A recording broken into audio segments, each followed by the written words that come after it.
cooking today. Getting the plantains ready. We have some souffle. We got the greens. We got rice and beans.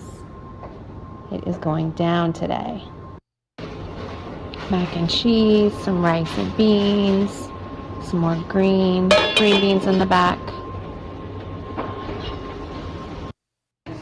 Okay, so my Jamaican nanny has taught me how to make all of this jerk chicken, jerk pork, and oxtail. Okay, I'm getting ready right now for people to come over, and my new obsession is this palette. All these lighter colors, I'm obsessed. My new favorite foundation that I've been wearing every day, and I've been using these setting powders for my under eye. I love a light pink. This is a MAC.